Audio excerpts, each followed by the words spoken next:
Hi friends, मैं कांचा शर्मा जी की with आकांक्षा में आपका स्वागत करती हूँ। फ्रेंड्स, आज हम बहुत ही शानदार टॉपिक करने वाले हैं। महिला अपराधों के कानूनी प्रावधान, मतलब महिलाओं के अपराध के लिए संविधान में क्या प्रावधान किए गए हैं, क्या अधिनियम बनाए हैं, क्या कानून बनाए हैं। बहुत ही ज़्यादा महत्वपूर्ण प्रश्न है और यहाँ से ही आपके 4 से 5 प्रश्न सीधे सीधे बनेंगे। इस वीडियो को बहुत अच्छे से, बहुत ध्यान से देख लीजिएगा। जो भी फैक्ट समझ में नहीं आए आप मेरे को कमेंट करके पूछ सकते हैं। तो चलिए स्टार्ट करते हैं।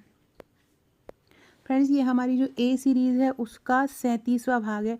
इसके पहले हम ए के 36 वीडियो कर चुके हैं। ये टॉपिक वाइज सीरीज़ है, पूरी देख लीजिएगा। अगर पूरे देख लेंगे तो अगर आप कहीं से कोई कोर्स भी नहीं लेंगे, हमारा कोई कोर्स भी नहीं लेंगे ना, पूरी वीडियोस ही बहुत अच्छे से कर लेंगे तो भी आपका सिलेक्शन हो जाएगा। लेकिन पूरी वीडियो बहुत अच्छे से देखिएगा। अगला क्वेश्चन है, पहला क्वेश्चन है सॉरी, भारत में घरेलू हिंसा से महिलाओं का संरक्षण अधिनियम कब लागू किया? 2006, 2010, 2000 या 1995? तो 26 अक्टूबर 2006। 26 अक्टूबर 2006 को घरेलू हिंसा अधिनियम पास हुआ है, लागू कर दिया गया है। इसको घरेलू हिंसा संरक्षण अधिनियम 2005 कहा जाता है, लेकिन ये लागू हुआ था 26 अक्टूबर 2006 से। इसमें 5 अध्याय हैं। इस अधिनियम में क्या है? 5 अध्याय हैं और 37 धाराएं हैं। धाराएं कितनी हैं? 37 धाराएं हैं। 5 अध्याय हैं इसमें और 37 धाराएं। एक आपको डिस्क्रिप्शन बॉक्स में एक लिंक मिल जाएगी। घरेलू हिंसा के लगभग 100 प्रश्न मैंने करा दिया है, अकेले वो वीडियो देख लो। घरेलू हिंसा का कोई भी धारा का क्वेश्चन आ जाए, किस धारा में क्या बोला गया है, सारे ही फैक्ट आप, कोई भी क्वेश्चन आ जाएगा आप जरूर कर पाओगे, वो जरूर देख लीजिएगा। इसके अलावा एक और क्वेश्चन इससे पूछा जाता है कि घरेलू हिंसा अधिनियम में जो पीड़ित व्यक्ति रहता है, पीड़ित महिला ही रहेगी, उसकी परिभाषा किस धारा में दी गई है? तो धारा 2A में महिला की, जो हिंसा ग्रसित महिला रहेगी ना, उसकी परिभाषा दी गई है। तो ये सारे फैक्ट याद रख लीजिएगा। घरेलू हिंसा वाला वीडियो डिस्क्रिप्शन बॉक्स में जाके देख लीजिएगा, उसमें आपको मिल जाएगा। उसके वहाँ पे 100 प्रश्न है। 100 के 100 प्रश्न बहुत ज़्यादा महत्वपूर्ण है। एक पूरा अधिनियम आपको MCQ रूप में मिल रहा है, तो वहाँ से ही आपके केवल वो वाला आपने एक वो पढ़ लिया तो आपका वो अधिनियम तैयार हो जाएगा। इसके अलावा बाल विवाह निषेध अधिनियम भी मैंने वस्तुनिष्ठ रूप में बना दिया है, तो वो भी आपका तैयार हो जाएगा, वो भी देख लीजिएगा। अगला है, भारत में महिलाओं के लिए विवाह के लिए कानूनी आय कितनी है? तो देखो 1929 में शारदा एक्ट आया था सबसे पहले, 1929 में। वो शारदा एक्ट क्या बोलता था कि लड़कों की जो उम्र है, वो लड़कों की कब शादी होना चाहिए? लड़कों की 18 साल में होना चाहिए और लड़की की कितने साल में होना चाहिए? 14 साल में। इसको शारदा एक्ट कहते थे। लेकिन फिर इसमें संशोधन हुआ और 1978 में आया एक कानून, जिसमें क्या कर दिया गया कि लड़का की उम्र कितनी होना चाहिए? 21 साल होना चाहिए और लड़की की उम्र कितनी होना चाहिए? 18 साल होना चाहिए। अभी 2022 में एक और संशोधन हुआ 21 में, लेकिन अभी तक वो पूरी तरह से पारित नहीं हुआ है, जिसमें लड़कियों के लिए भी उम्र 21 साल कर दी है। अभी वो पारित नहीं हुआ है, तो इसलिए क्या माना जाएगा? अभी 18 वर्ष ही माना जाएगा। महिलाओं के लिए विवाह की कानूनी उम्र कितनी मानी जाएगी? 18 वर्ष ही मानी जाएगी। अगला क्वेश्चन है, भारत में मातृत्व लाभ अधिनियम संगठित क्षेत्र में काम करने वाली महिलाओं के लिए कितने सप्ताह का मातृत्व अवकाश प्रदान करता है? देखो, मातृत्व लाभ संशोधन जो अधिनियम है वो इसलिए आया है कि कोई महिला है जो काम करती है सरकारी संस्थानों में या निजी संस्थानों में, अगर वो प्रेग्नेंट हो जाती है तो उसको उस समय के लिए अवकाश दिया जाए, उस अवकाश के पैसे उसके ना काटे जाएं। तो सबसे पहले ये 1971 में आया था। उस समय जब जो दिया जाता था 1961 से ये जो अधिनियम था, पहले मातृत्व अधिनियम, उस समय 12 सप्ताह दिया जाता था, लेकिन वर्तमान में इसको बढ़ाकर 26 सप्ताह कर दिया है। मातृत्व लाभ संशोधन अधिनियम जो आया था वो 1 अप्रैल 2017 को आया था। ये डेट याद रखना, 1 अप्रैल 2017। मातृत्व लाभ अधिनियम कब आया था? तो मातृत्व लाभ अधिनियम जो आया था 1 अप्रैल 2017 को ये अधिनियम लागू हुआ, संशोधित। इसके पहले ये 1961-62 में आया था। उस समय ये 12 सप्ताह के लिए, जब कोई महिला गर्भवती होती थी तो उसको 12 सप्ताह का अवकाश दिया जाता था, जिसको मातृत्व अवकाश या मैटरनिटी लीव बोलते थे।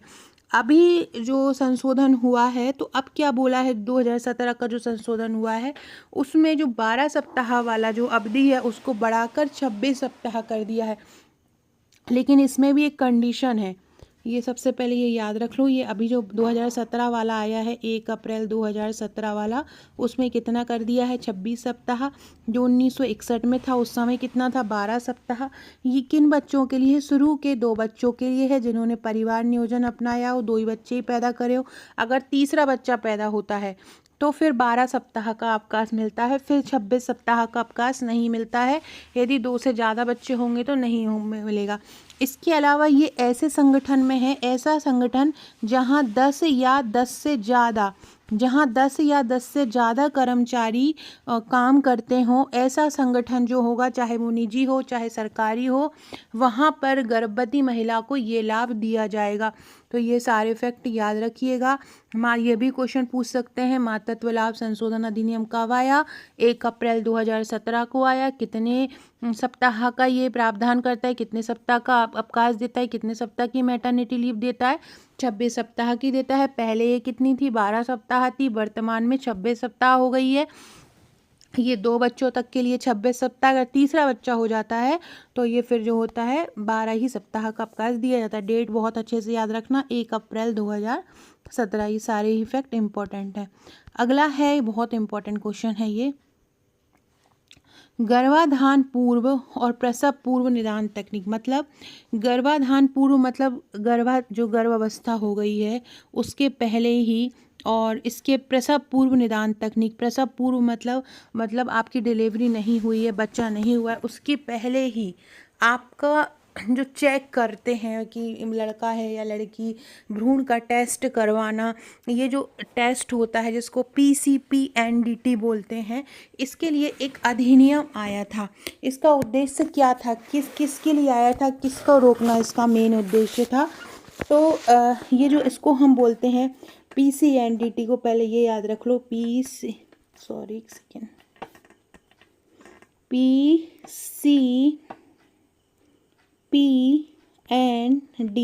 देखो यहाँ पे PC का मतलब होगा प्री कंसेप्शन, मतलब जब आपने गर्भाधान किया हो उसके पहले। इसके बाद है प्रीनेटल। PN से क्या होगा? PN से क्या होगा? प्रीनेटल। PN से क्या होगा? प्रीनेटल। और PC से क्या हो जाएगा? प्री कंसेप्शन, प्रीनेटल डायग्नोस्टिक तकनीक। मतलब ऐसा मतलब कि आप ना तो गर्भाधान से पहले और ना ही प्रसव से पहले किसी भी हॉस्पिटल में, किसी भी क्लिनिक पर चेक नहीं करा सकते हो कि आपके जो पेट में जो बच्चा पल रहा है वो क्या है। इसका उद्देश्य क्या था? इसका उद्देश्य था जो भ्रूण का लिंग जांच कर, जो भ्रूण लड़कियां होती थी उनकी हत्या हो जाती थी, भ्रूण में ही चेक हो जाता था। टेक्निक जो होती थी एमनियोसेंटेसिस जिसको तकनीक बोलते हैं, उसके द्वारा ये चेक हो जाता था कि पेट में माता के क्या है। उस पर रोक लगाने के लिए ये अधिनियम लाया गया। ये जो PCPNDT अधिनियम है ये कब आया था? ये 1994 में आया। PCPNDT अधिनियम कब आया था? 1994 में आया। इसके बाद 2003 में इसमें संशोधन किया गया।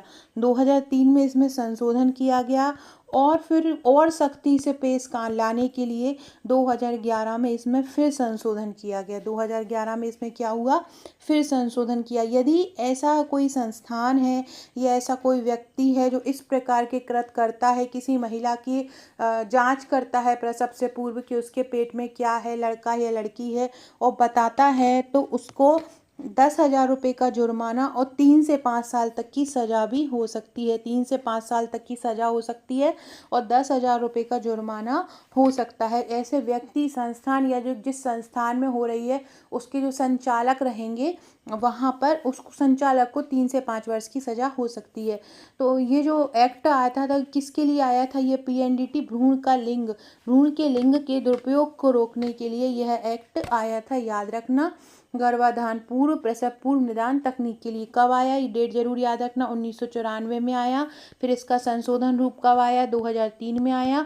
और 2011 से 2003 तक हुआ, 2003 से 11 तक फिर भी हो जाते थे, कोई ऐसा टाइट नहीं था। लेकिन अब बिल्कुल सख्त कर दिया है कि कहीं से बस पता पड़ जाए कि ये डॉक्टर ऐसा चेक कर रहा है और यहाँ इस हॉस्पिटल में चेक होता है और ये भ्रूण का लिंग बताता है। और लोग जाके कि उनकी 3-3 लड़कियां हैं, यहाँ पे अब लड़कियां नहीं चाहिए तो जाके चेक करा लेते हैं और वहीं के वहीं बच्ची को मार देते हैं। तो उसको रोकने के लिए ये जो पूरा एक्ट आया था, याद रखना है 94 में आया था, 2003 में संशोधन किया गया और 2003 में उसको प्रभावी बहुत सख्ती से कर दिया गया। तो ये याद रखिएगा। अगला है महिला आरक्षण विधेयक में लोकसभा और राज्य विधानसभाओं में महिलाओं के लिए कितनी प्रतिशत सीटें आरक्षित करने का प्रस्ताव है। तो 33% सीटें आरक्षित करने का प्रस्ताव है। ये जो महिला आरक्षण विधेयक आया था इसको 106वां संशोधन बोलते हैं। नारी शक्ति वंदन अधिनियम भी इसको बोला जाता है और 106वां अमेंडमेंट है। मतलब ये बहुत पहले भी आ चुका था, बहुत समय से आने की बोले, लेकिन कभी क्या होता है ना, अधिनियम आते हैं, अब कोई ना कोई प्रॉब्लम आ जाती है तो पारित ही नहीं हो पाते हैं, है ना। तो ऐसे ही ये भी बहुत समय से चल रहा था और पारित नहीं हो पाया, फिर जाके अब अभी ये पारित हुआ है 2023 में। इसको 106वां संशोधन बोलते हैं। यहाँ पे ये आरक्षण ये किया गया है कि चाहे राज्य की विधानसभा हो, चाहे केंद्र की लोकसभा हो, यहाँ और या राज्यसभा हो, तीनों जगहों पर, मतलब सदन में चाहे राज्यों का सदन हो चाहे केंद्र का सदन हो, वहाँ पर महिलाओं के लिए 1/3 सीट या 33% का आरक्षण दिया जाएगा। बहुत इम्पोर्टेंट क्वेश्चन है, याद रखिए। एक अलग से वीडियो लाके इस एक्ट पर, जो महिला आरक्षण विधेयक है, इस एक्ट पर एक अलग से MCQ करा दूंगी, 20-25 MCQ बनेंगे। तो एक अलग से ये जो करंट वाले टॉपिक है ना, ये अधिनियम जो मैं कानून बता रही हूँ अभी, इन जो कानून महत्वपूर्ण है उनके अलग से 25-25, 30-30 MCQ बना के आप लोगों के लिए ले आऊँगी, जिससे आप लोगों को उस टॉपिक से जितने भी मैक्सिमम प्रश्न बनते हैं आपके, वो सारे के सारे कवर हो जाएंगे। अगला क्वेश्चन है, मीडिया में महिलाओं के अभद्र चित्रण पर अंकुश लगाने के लिए महिलाओं का अभद्र चित्रण अधिनियम किस वर्ष लागू किया गया। मतलब क्या कह रहे हैं, आपको समझ में आ रहा है?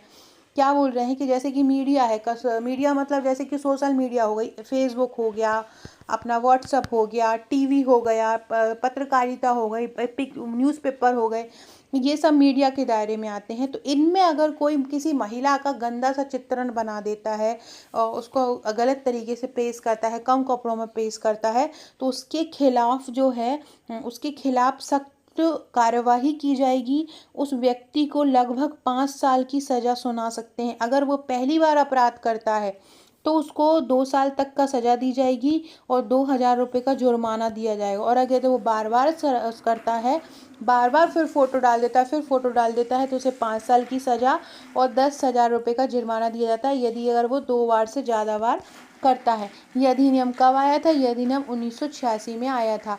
मीडिया में महिलाओं के अभद्र चित्रण पर अंकुश लगाने के लिए महिलाओं का अभद्र चित्रण अधिनियम कब लागू किया था? तो ये 1986 में लागू किया था। याद रखना कब किया था? 1986 में इसको लागू किया था। ये पढ़ लो एक बार। इस अधिनियम की धारा 6 महिलाओं के अभद्र प्रतिनिधित्व वाले विज्ञापन, किताबों, पर्चे आदि के प्रकाशन या भेजने से संबंधित दंड पर आधारित है। एक बार के अपराधियों के लिए अगर कोई व्यक्ति किसी लड़की का एक बार फोटो भेजता है कहीं पर या डालता है, तो उसको 2 साल का जुर्माना और 2000 रुपये का 2 साल की सज़ा दी जाती है और 2000 रुपये तक का जुर्माना। और बार बार यदि ये करता है तो उसको 5 साल तक की कैद और 10,000 रुपये का जुर्माना, जो 1 लाख तक भी हो सकता है, जो बढ़ गया है 1 लाख तक की हो सकता है, वो दिया जाता है। तो याद रखना, मीडिया में अभद्र चित्रण निषेध अधिनियम कब आया था? 1986 में आया था। फ्रेंड्स, एक बहुत ज़रूरी सूचना, आकांक्षा 1957 ये मेरी इंस्टाग्राम आईडी है। अगर आपने मुझे अभी तक इंस्टाग्राम पे फॉलो नहीं किया है तो फॉलो कर लीजिए। बहुत ही शानदार डाटा आपको वहाँ पे मिलेगा, बहुत शानदार क्वेश्चन आपको मिलेंगे आंगनवाड़ी सुपरवाइज़र के लिए, MPPSC प्रीलिम्स के लिए, मेंस के लिए, सारे लोग उसको फॉलो कर लीजिए। आंगनवाड़ी के बहुत सारे जो चार्ट हैं जो हमको आंगनवाड़ी कार्यकर्ताओं द्वारा प्राप्त होते हैं। एक हमने टीकाकरण का चार्ट डाला है इंस्टाग्राम पर, साथ में जो सक्षम 2.0 पोषण योजना आई है उसका जो करंट जो चेंजेस हुए हैं मंगलवार में, मंगल दिवस जो बनाते हैं, वो सारा डाटा आपको वहाँ मिलेगा। बहुत अच्छे से वहाँ पे उपलब्ध हो जाता है, सर्च करने में बहुत ईजी होता है, इसलिए मैंने वो वहाँ पर डाला है। तो सारे लोग इसको फॉलो कर लीजिएगा, बिल्कुल निःशुल्क है। किसी के भी नंबर से आप मेरे चैनल को फॉलो कर सकते हैं, पब्लिक है वो पूरा। आकांक्षा 1957 डालेंगे इंस्टाग्राम पे तो मिल जाएगा। कमेंट बॉक्स में भी मैं लिंक दे दूंगी आपको, तो कमेंट में भी डायरेक्ट जाके आप लिंक पर क्लिक करेंगे तो आप मेरे इंस्टाग्राम चैनल पर पहुंच जाएंगे। साथ में 6260190944 ये मेरा व्हाट्सअप नंबर है। अगर आपने व्हाट्सअप पर अपना नंबर सेव नहीं कराया तो वो भी करा दीजिए। 1 अक्टूबर से स्टेटस के द्वारा भी, व्हाट्सअप स्टेटस के द्वारा भी हम बहुत सारी चीज़ें तैयार करने वाले हैं। इसके अलावा अगर आप मेरे नोट्स लेना चाहते हैं महिला सुपरवाइज़र के, या हमारे महिला सुपरवाइज़र के ऑनलाइन ग्रुप से जुड़ना चाहते हैं जहां आपको डेली टेस्ट देने मिलेंगे, डेली टॉपिक वाइज PDF मिलेगी, कोई कठिन टॉपिक है तो उसकी ट्रिक मिलेगी, ट्रिक द्वारा टॉपिक तैयार कराए जाएंगे, पूरे करंट अफेयर्स तैयार कराया जाएगा जो भी महिला सुपरवाइज़र के लिए इम्पॉर्टेंट है, सारा कुछ कवर कराया जाएगा। तो आप मुझे इस नंबर पर व्हाट्सअप कर सकते हैं, डिटेल में आगे आपको दे दूंगी। अगला है दहेज की सामाजिक बुराई से निपटने के लिए दहेज निषेध अधिनियम किस वर्ष लागू किया। दहेज निषेध अधिनियम का संशोधन भी हो चुका है 2005 में। तो ये दहेज निषेध अधिनियम कब आया था? दहेज निषेध अधिनियम आया था 1961 में। 20 मई 1961 को दहेज निषेध अधिनियम आया। कब आया? 20 मई 1961 को दहेज निषेध अधिनियम आया था। भारतीय दंड संहिता की धारा 304B, धारा 304B ये बोलती है कि यदि दहेज लेने के कारण कोई लड़की जो होती है वो आत्महत्या कर लेती है, या दहेज के कारण सास ससुर के द्वारा, पति के द्वारा, ननद के द्वारा लड़की को जला दिया जाता है तो उसको उस पे सज़ा का प्रावधान है 304B में धारा। इसके अलावा भारतीय दंड संहिता की धारा 498A में ये बोला गया है कि यदि कोई महिला के साथ क्रूर बर्ताव करता है, महिला के साथ बुरा बर्ताव करता है, उसके साथ बुरा अभद्र बातें करता है तो उसको भी सजा का प्रावधान किया गया है। 20 मई 1961 को ये अधिनियम आया था और 1 जुलाई 1961 से ये लागू हो गया था। 20 मई पर आया था और 1 जुलाई 1961 से ये लागू हो गया था। कब से लागू हो गया था? 1 जुलाई 1961 से लागू हो गया था और 20 मई 1961 को ये आया था। कानून का यदि कोई उल्लंघन करेगा, दहेज निषेध अधिनियम कानून का यदि कोई उल्लंघन करेगा तो उसे 5 साल की सज़ा हो जाएगी और 15,000 रुपये का जुर्माना हो सकता है। 5 साल की सज़ा और 15,000 जुर्माना उसको लग सकता है, याद रखना। या अगर दहेज का मूल्य अगर 15,000 से ज़्यादा है तो वो भी उसको रिटर्न करना पड़ेगा, ये भी आपको ध्यान रखना है।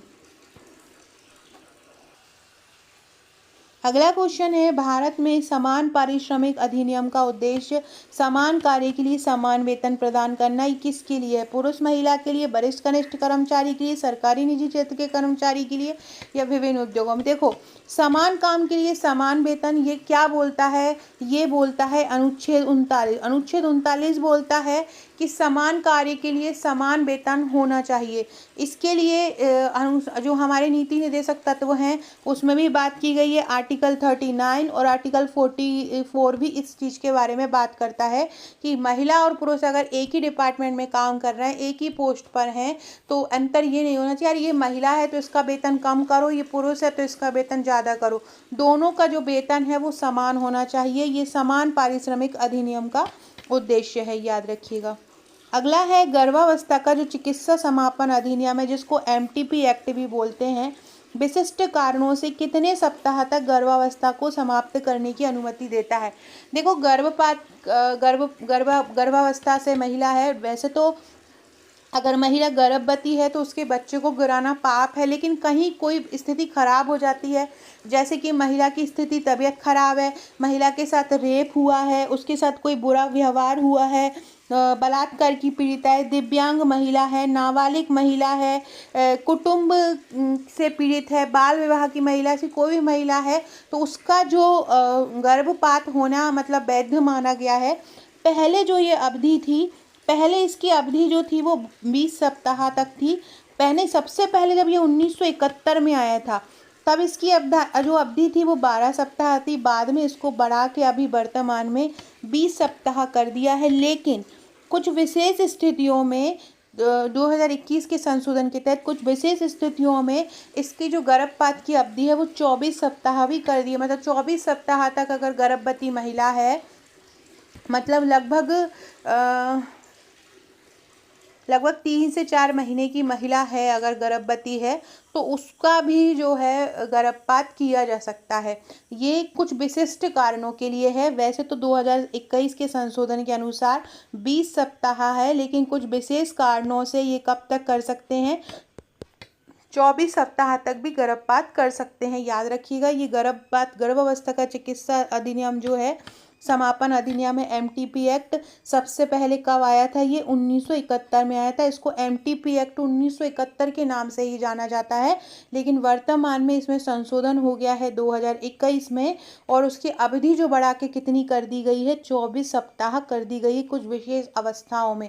कुछ विशेष अवस्थाओं में, यहाँ पे कुछ विशिष्ट कारणों की बात कर रहे हैं, तो कुछ विशिष्ट का अवस्थाओं में इसकी कितनी जो 2021 के संशोधन में कितना कर दिया है, 24 सप्ताह कर दिया है।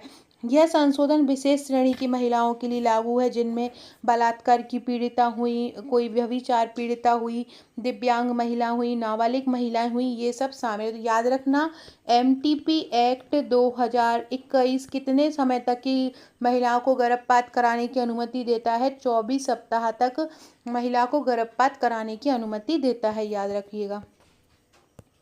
अगला है, भारत में अनैतिक तस्करी रोकथाम अधिनियम का उद्देश्य क्या है। अनैतिक तस्करी मतलब क्या होता है, लड़कियों को खरीद कर उनको बेचा जाता है, उसके रोकथाम के लिए ये अधिनियम आया है। इसमें क्या उसका उद्देश्य है, महिलाओं और लड़कियों की तस्करी और यौन शोषण को रोकना इसका उद्देश्य है। अगला है, भारत में कार्यस्थल पर महिलाओं का यौन उत्पीड़न अधिनियम किस वर्ष लागू किया गया। इसको पॉस एक्ट भी कहा जाता है। पॉस एक्ट का मतलब होता है प्रिवेंशन ऑफ सेक्सुअल हरासमेंट। कहीं लड़कियां रास्ते में जा रही हैं, बसों में जा रही हैं, ट्रेन में जा रही हैं, उनके साथ अभद्र व्यवहार करना, उनकी तरफ गलत दृष्टि डालना, उन्हें गलत तरीके से छूना, ये सब यौन उत्पीड़न में आता है। और इसके लिए एक निषेध अधिनियम लागू किया है 2013 में। ये 9 दिसंबर 2013 को आया। कब आया ये, 9 दिसंबर 2013 को आया। और इसी को क्या बोला जाता है, पॉस एक्ट बोला जाता है। पॉस का फुल फॉर्म क्या होगा, prevention of sexual harassment. Prevention of sexual harassment इसका फुल फॉर्म हो जाएगा, याद रखिएगा।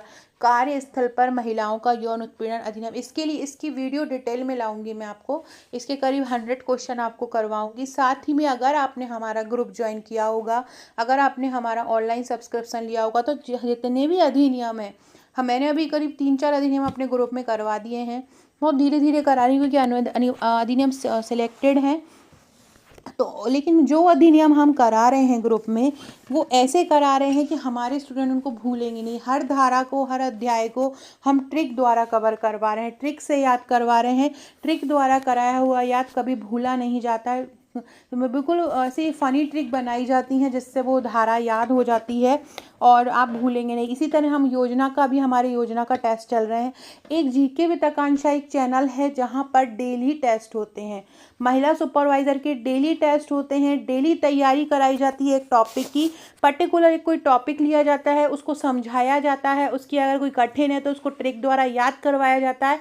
डेली रात को 10 बजे और दिन को 4 बजे एक टेस्ट लिया जाता है। टेस्ट में रैंकिंग लगती है, जो टॉप 20 होते हैं उनको उनका नाम अनाउंस किया जाता है, बाकी जितने भी लोग रहते हैं उनको उनकी रैंक बता दी जाती है। टेलीग्राम पर टेस्ट होता है, व्हाट्सएप पर तैयारी करवाई जाती है, पीडीएफ तैयार करके दी जाती है बहुत इजी लैंग्वेज में।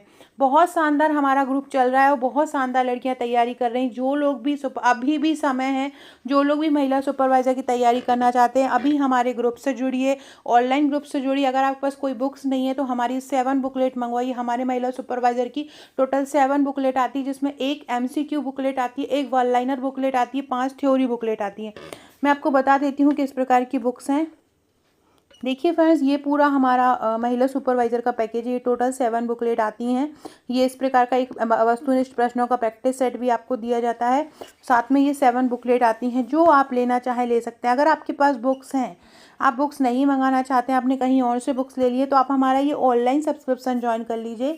ऑनलाइन सब्सक्रिप्शन का चार्ज हमारा 799 है। केवल इस 799 में आपको संपूर्ण तैयारी, वो भी बहुत ईजी वे में, जैसे कि आप स्कूल में पढ़ते थे ना, उसी तरह से हम तैयारी करवा रहे हैं। डेली टेस्ट हो रहे हैं, जैसे कि अभी हमारे चैनल पर हमारे जो ग्रुप में योजनाओं वाला पूरा वीक हमने योजनाओं का लिया है, हम योजना तैयार करवा रहे हैं।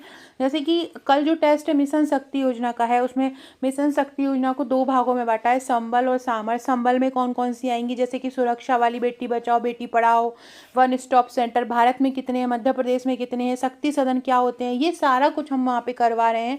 वित्त करंट आंकड़े, अगर कोई योजना है उसका बजट में प्रावधान किया गया है तो किस योजना के लिए कितना बजट रखा गया है, केंद्र का हिस्सा कितना है, राज्य का हिस्सा कितना है, कौन सी राज्य द्वारा संचालित है, कौन सी केंद्र द्वारा संचालित है, ये सारा कुछ हम करवा रहे हैं। और साथ में उसके टेस्ट लेते हैं तो पता चल जाता है कि किस टॉपिक से कैसे प्रश्न बन सकते हैं।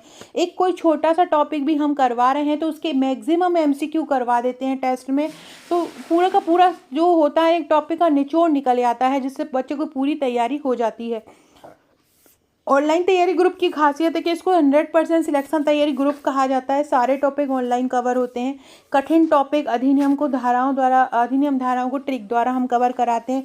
डेली टॉपिक वाइज टेस्ट होते हैं, डेली PDF दी जाती हैं, सारी परिभाषाएं ट्रिक से याद करवाते हैं, जैसे कि बाल विकास की परिभाषा हुई, या प्रबंधन वाला कोई टॉपिक, या अभिप्रेरणा की परिभाषा हुई, संचार की कोई परिभाषा हुई, नेतृत्व की परिभाषा हुई, वो सारा हम ट्रिक द्वारा करवाते हैं, तो याद करने में प्रॉब्लम नहीं होती।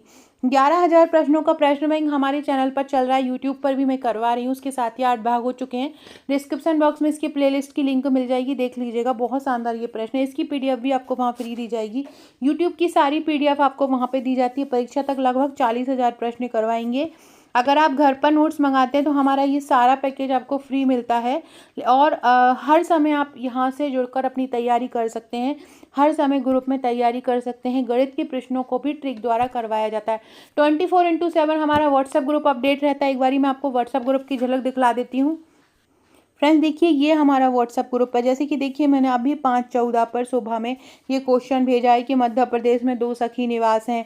उसके पहले आप देख सकते हैं मैंने 5:10 पे एक मैसेज भेजा है कि संबल जो योजनाएं 100% को केंद्र सरकार द्वारा वित्तीय सहायता प्राप्त होती है। सामर्थ्य योजना को 60% राज्य सरकार द्वारा 60% केंद्र सरकार द्वारा, राज्य सरकार द्वारा 40%। इस प्रकार से क्वेश्चन भी हम कंप्लीट कराते हैं। ये वन स्टॉप सेंटर कितने हैं, भारत में कितने हैं, मध्य प्रदेश में कौन से, इस प्रकार से सारे टॉपिक बहुत ईजी लेंगे। देखिए फ्रेंड्स, ये हमारा जो है पूरा योजनाओं का ये सुपरवाइज़र तैयारी का पूरा व्हाट्सएप ग्रुप है, आप देख सकते हैं। जैसे कि मैंने भी ये 5/14 पे भेजा है, मध्य प्रदेश में कितने सखी निवास हैं, सामर्थ्य योजना को केंद्र सरकार द्वारा कितना प्राप्त है, राज्य सरकार द्वारा कितना प्राप्त है ना, संबल योजना किसकी सरकार द्वारा, ये ट्रिक करवाई है मैंने। मेरी भाभी बहुत शक्तिशाली है। जो मिशन शक्ति है वो कब आरंभ हुई थी, 2022 में। 22 को क्या बोला है, भाभी, और भाभी शक्तिशाली है, और मिशन शक्ति है। मिशन शक्ति 2022 में है, तो भाभी और 22 करके ये शक्ति याद हो गई कि मिशन शक्ति 2022। इस प्रकार से ट्रिक करके हम पूरी डेट याद, जो पूरा का पूरा हमारा पैकेज है वो इसी प्रकार का है। तो अगर आप ये लेना चाहते हैं, हमारा ये व्हाट्सएप ग्रुप जो है पूरी जिसमें तैयारी कराई जा रही है, तो आप इसको ले सकते हैं, पूरा पैकेज मंगवा सकते हैं, या आप हमारे ऑनलाइन ग्रुप से जुड़ना चाहते हैं तो वो भी जुड़ सकते हैं। अगला क्वेश्चन है, भारत में विशेष विवाह अधिनियम विभिन्न व्यक्तियों के बीच नागरिक विवाह की अनुमति देता है। किस प्रकार के नागरिक विवाह की अनुमति देता है, तो ये धर्म के अनुसार नागरिक विवाह की अनुमति देता है। विशेष विवाह अधिनियम किस के लिए अनुमति देता है, धर्म के अनुसार, मतलब अंतर जातीय अपनी कास्ट में विवाह करने की ये अनुमति देता है विशेष विवाह अधिनियम। ये 1955 में हिंदू एक्ट आया था, और विशेष विवाह अधिनियम आया था 1954 में। भारत में बाल विवाह को रोकने के लिए बाल विवाह निषेध अधिनियम जब आया था वो किस वर्ष से लागू किया गया था, तो भारत में जो बाल विवाह निषेध अधिनियम आया था 2006 में आया था, और 1 नवंबर 2007 से उसको लागू कर दिया था। कब से लागू कर दिया था, 1 नवंबर 2007 से उसको लागू कर दिया था। अगला है, भारत में संकटग्रस्त महिलाओं को तत्काल सहायता प्रदान करने के लिए महिला हेल्पलाइन नंबर 181 कब शुरू किया गया, महिला हेल्पलाइन नंबर 2013 में शुरू किया गया। महिला हेल्पलाइन नंबर कब शुरू किया गया, 2013 में। बहुत ही इम्पोर्टेंट ये क्वेश्चन है। लैंगिक उत्पीड़न अधिनियम जो आया था वो भी 2013 में आया था, और महिला हेल्पलाइन नंबर जो 181 शुरू किया वो भी 2013 में आया था। अगला है महिलाओं की अधिकारों की रक्षा और बढ़ावा देने के लिए भारत में राष्ट्रीय महिला आयोग की स्थापना कब हुई थी? तो 1992 में हुई थी। उस समय 8वीं पंचवर्षीय योजना चल रही थी। और एक और क्वेश्चन आपसे पूछा जाएगा कि राष्ट्रीय महिला कोष की स्थापना कब की थी? तो राष्ट्रीय महिला कोष की स्थापना जो हुई थी वो 1993 में हुई थी। महिला कोष की स्थापना कब हुई थी? 1993 में। और राष्ट्रीय महिला आयोग की स्थापना कब हुई थी? 1992 में। इसके अलावा एक और क्वेश्चन पूछा जाता है, जैसे कि राष्ट्रीय है, अगर इसकी जगह गए मध्य प्रदेश महिला आयोग की, तो मध्य प्रदेश महिला आयोग की स्थापना हुई थी 1995 में। मध्य प्रदेश महिला आयोग की 1995 में, राष्ट्रीय महिला आयोग की 1992 में, और महिला कोष की स्थापना हुई थी 1993 में। अगला है दहेज उत्पीड़न और क्रूरता मुद्दे को संबोधित करने के लिए दहेज निषेध अधिनियम कब आया था? तो दहेज निषेध अधिनियम 1961 में आया था, लेकिन इसको संबोधित करके ये बनाया था, संशोधित करके जिसको बोलते हैं, संशोधित करके ये कब आया था? तो संशोधित करके ये आया था 2005 में। वैसे ये 1961 में आया था, लेकिन संशोधित करके ये कब आया था? 2005 में आया था। अगला है महिला के अधिकारों और विकास से संबंधित मुद्दों को संबोधित करने के लिए भारत सरकार द्वारा महिला सशक्तिकरण के लिए राष्ट्रीय नीति कब बनी है? महिला सशक्तिकरण के लिए राष्ट्रीय नीति 2001 में बनी है। महिलाओं के अधिकारों के लिए, उनके विकास को संबोधित करने के लिए ये नीति बनी है। कब बनी है? 2001 में बनी है। अगला है स्वास्थ्य और परिवार कल्याण मंत्रालय द्वारा भारत में यौन उत्पीड़न के पीड़ितों को चिकित्सा और फॉरेंसिक देखभाल प्रदान करने के लिए यौन उत्पीड़न उपचार दिशा निर्देश किस वर्ष जारी किए गए? यौन उत्पीड़न उपचार दिशा निर्देश कब जारी किए गए थे? देखो ये मतलब उनके लिए, मतलब जो यौन उत्पीड़ित हो गई हैं, अब किसी पे एसिड फेंक दिया है, अब उसके लिए उपचार सुविधा प्रदान करने के लिए दिशा निर्देश दिए गए थे। ये दिए गए थे 2015 से। कब से दिए जाने लगे? 2015 से। स्वास्थ्य और परिवार, ये भी पूछ सकते हैं किसके द्वारा, तो स्वास्थ्य और परिवार कल्याण मंत्रालय द्वारा फॉरेंसिक देखभाल प्रदान करने के लिए यौन उत्पीड़न उपचार दिशा निर्देश कब से दिए जाने लगे? 2015 से दिए जाने लगे, याद रखना। अगला है यौन उत्पीड़न के पीड़ितों को तत्काल सहायता प्रदान करने के लिए भारत में रेप क्राइसिस सेंटर की स्थापना की गई। ये केंद्र किस वर्ष स्थापित किए गए? तो जो रेप क्राइसिस सेंटर हैं वो 2013 में स्थापित किए गए। रेप क्राइसिस सेंटर कब स्थापित हुए? 2013 में स्थापित हुए। अगला है अनुसूचित जाति जिसको हम एससी बोलते हैं, और अनुसूचित जनजाति जिसको एसटी बोलते हैं। अधिनियम में अनुसूचित जाति और अनुसूचित जनजाति की महिला को अत्याचारों से बचाने के प्रावधान शामिल हैं। ये कब पारित हुआ था? तो ये सितंबर 1989 में पारित हुआ था। कब हुआ था? 1989 में पारित हुआ था। अगला है बच्चों के खिलाफ यौन अपराधों को संबोधित या दंडित करने के लिए ये पॉस्को अधिनियम आया था, जिसको हम बाल यौन अपराध निषेध अधिनियम बोलते हैं, या हिंदी में इंग्लिश में बोले तो protection of child from sexual offences act बोलते हैं। ये कब आया था? तो पॉस्को एक्ट आया था 2012 में। इसके अनुसार 18 साल से कम उम्र के सभी बच्चों को बालक माना जाता है, और इन कानून के तहत यौन अपराधियों के पंजीकरण, पीड़ितों की सुरक्षा और दोबारा अपराध न करने की रोकथाम शामिल होती है। पॉक्सो अधिनियम जो है, इसके बारे में हम एक अलग से वीडियो भी पढ़ेंगे, जिसमें करीब 50+ MCQ करेंगे, और ये पॉक्सो आपको पूरा समझ में आएगा, क्योंकि ये बाल अपराध से संबंधित है और ये आपके सिलेबस में है, इसलिए यहाँ से प्रश्न 100% बनेंगे, इसलिए आपको ये अच्छे से तैयार कर लेना है। ये पॉस्को अधिनियम के तहत विशेष जो न्यायालय की स्थापना का भी प्रावधान है, ये भी याद रखना। अगला है ट्रिपल तलाक के मुद्दे को संबोधित करने के लिए भारत में मुस्लिम महिला अधिनियम किस वर्ष लागू किया गया था? मुस्लिम विवाह अधिनियम जो लागू किया था 2017 में किया था। मुस्लिम महिला विवाह अधिकार संरक्षण अधिनियम, जिसके तहत जो 3 तलाक देकर पति अपनी पत्नी को तलाक दे देता था, वो अब इसके अंतर्गत अब नहीं होगा। ये कब आया है ट्रिपल तलाक अधिनियम? 2017 में आया है। अगला है महिलाओं सहित समाज के हाशिए पर कमजोर वर्गों को मुफ्त कानूनी सेवाएं प्रदान करने के लिए भारत में राष्ट्रीय विधिक सेवा प्राधिकरण नालसा का गठन कब हुआ था? तो इसका गठन हुआ था 1995 में। नालसा का गठन कब हुआ था? 1995 में हुआ था। क्यों हुआ था? कि मुफ्त मतलब कानून के लिए भी वकील बहुत ज़्यादा पैसे लेता है अब, लेकिन महिलाएं जो हैं या जो गरीब तबके के लोग हैं उनको कानूनी सेवाएं मुफ्त मिल सकें, इसलिए ये राष्ट्रीय विधिक सेवा प्राधिकरण का गठन हुआ। कब हुआ है? 1995 में हुआ है। एक क्वेश्चन आपको कमेंट करने के लिए कमेंट बॉक्स में दे रही हूँ, मुझे कमेंट करके बताइएगा। टाइफाइड का जो टीका है वो किस प्रकार का टीका है? टाइफाइड की जो वैक्सीन है या टाइफाइड का जो टीका है वो किस प्रकार का टीका है? जीवित टीका है या मृत टीका है या टॉक्साइड टीका है? किस प्रकार का टीका है? ये आप लोग मुझे कमेंट करके बताएंगे। सारे लोग कमेंट जरूर किया कीजिए। जिनको मेरे वीडियोस पसंद आते हैं वो भी किया कीजिए, जिनको नहीं आते हैं वो भी किया कीजिए, लेकिन जरूर किया कीजिए, है ना। और टाइफाइड का ज़रूर बताइएगा। और ये कब लागू हुआ था? ये 1995 में आया था। अगला क्वेश्चन है, हिंसा से प्रभावित महिलाओं को एकीकृत और सहयोग प्रदान करने के लिए भारत सरकार द्वारा वन स्टॉप सेंटर की स्थापना की गई है। यह योजना किस वर्ष लागू की गई थी? यह योजना 2015 में आई गई थी। वन स्टॉप सेंटर हर जगह पर हर जिले में उपलब्ध है। वर्तमान में भारत में 752 वन स्टॉप सेंटर हैं और मध्य प्रदेश में 52 वन स्टॉप सेंटर हैं। भारत में कितने हैं? 752 और मध्य प्रदेश में कितने हैं? 52 वन स्टॉप सेंटर हैं।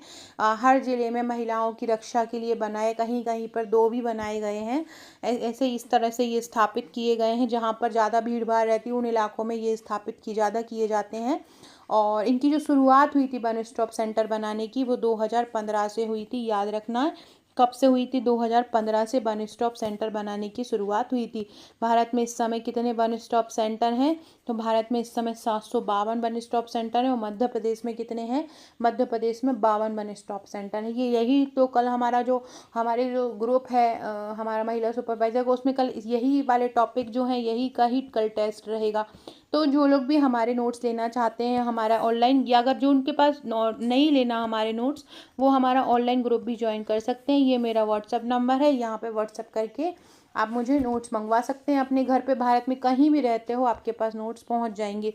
और वीडियो अच्छा लगा हो तो लाइक शेयर सब्सक्राइब जरूर कीजिएगा। Thank you.